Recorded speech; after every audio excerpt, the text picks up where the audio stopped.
शबनम मेरी सहेली थी। शबनम और मेरा घर बिल्कुल साथ था। मैं जब से शादी करके यहाँ आई थी, शबनम मेरी पहली सहेली थी। जब भी मेरे पास वक़्त होता तो मैं शबनम के पास आ जाती। शबनम का बेटा अमजद, जो मुझे बड़े ही गौर से देखता था। अमजद कॉलेज का स्टूडेंट था। जब भी वो घर पर होता तो छुप-छुप कर मुझे देखता। आज मैंने उसे देख लिया। वो मेरी वीडियो बना रहा था जब मैं शबनम के पास बैठी थी। मैं अब उसे फ़िलहाल ऐसी कोई बात नहीं करना चाहती थी। मैं अपने घर चली गई। मैंने शबनम को कॉल की। अमजद को तो मेरी तरफ भेज दी। कहने लगी, खैरियत तो है? मैंने कहा कि बाज़ार से थोड़ा सा सौदा मंगवाना है। मेरे शौहर जो कि बैंक में काम करते थे, शाम को ही घर वापस आते थे। हम यहाँ एक किराए के मकान पर रहते थे। मेरा और कोई भी यहाँ नहीं था। शादी करके मैं असलम के साथ यहाँ आई थी। असलम और मैं एक दूसरे से बेइंतहा मोहब्बत करते थे। असलम की उम्र ज़्यादा थी। मेरी उम्र तकरीबन 25 साल थी। असलम की उम्र तकरीबन 40 साल थी। लेकिन वो बैंक में काम करते थे, बहुत ही मालदार थे, गाड़ी थी, इसलिए मैंने शादी के लिए हाँ कर दी। थोड़ी देर के बाद अमजद मेरे घर पर आ गया। मैंने अमजद को अपने पास बिठाया।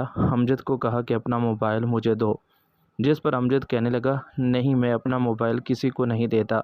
मैंने देखा है कि तुमने मेरी वीडियो बनाई है। नहीं आंटी, मैंने आपकी कोई वीडियो नहीं बनाई। मैंने कहा कि तुम क्या चाहते हो? जब भी मैं तुम्हारी माँ के पास बैठी होती हूँ, तुम छुप छुप कर मुझे देखते हो। मैं अच्छी तरह से जानती हूँ कि तुम्हारे दिल में ऐसी वैसी कोई बात है।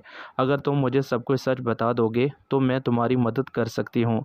जिस पर अमजद ने कहा कि मैं आपसे मोहब्बत करता हूँ। जब से आपको देखा है, मेरा दिल करता है कि मेरी आपसे दोस्ती हो जाए। कैसी दोस्ती, मैं जानना चाहती हूँ। मैंने जब बात की तो वो डर गया। मैंने फिर प्यार से उसका हाथ पकड़ा। मैंने कहा कि बता दो, तुम्हें कैसी दोस्ती चाहिए? क्या तुम मेरे साथ खेलना चाहते हो? क्या प्यार करना चाहते हो? हाँ हाँ, मैं आपसे प्यार करना चाहता हूँ। जब मैंने थोड़ा सा प्यार से बात की, उसका हाथ अपने हाथ में पकड़ कर कहा कि तुम जैसा चाहोगे बिल्कुल वैसा ही होगा, लेकिन मुझे इस बात का डर है कि कहीं वो किसी को कुछ बता ना दे।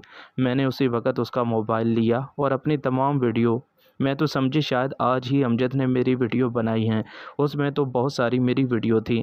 मैंने तमाम वीडियो को डिलीट कर दिया। मैंने कहा कि जैसा तुम चाहोगे बिल्कुल वैसा ही होगा। जब भी तुम्हें किसी चीज़ की ज़रूरत होगी तो मैं तुम्हारी हर बात मानूंगी, लेकिन तुम्हें मेरा एक काम करना होगा। तुम्हें इस बारे में अब किसी को कुछ नहीं बताना होगा कि तुम्हारी रुखसार से दोस्ती है। रुखसार मेरा नाम था, इसलिए मैं नहीं चाहती थी कि अमजद मेरे बारे में किसी को कुछ भी बताए। मैं अमजद की दोस्त बनकर रहना चाहती थी। मुझे भी किसी ऐसे जवान की ज़रूरत थी जो मेरी ख्वाहिश को पूरा कर सके, मुझे सुकून दे सके। और अमजद से बेहतर क्या, क्योंकि मैं अमजद के घर भी जाती थी। शबनम भी मेरी अच्छी दोस्त थी, इसलिए मैंने थोड़ी देर के बाद अमजद के हिस्से को हाथ लगाया। वो बिल्कुल खेलने के काबिल हो चुका था। मुझे तो वो बच्चा नज़र आता था, मुझे नहीं समझ आ रही थी उसका हिस्सा का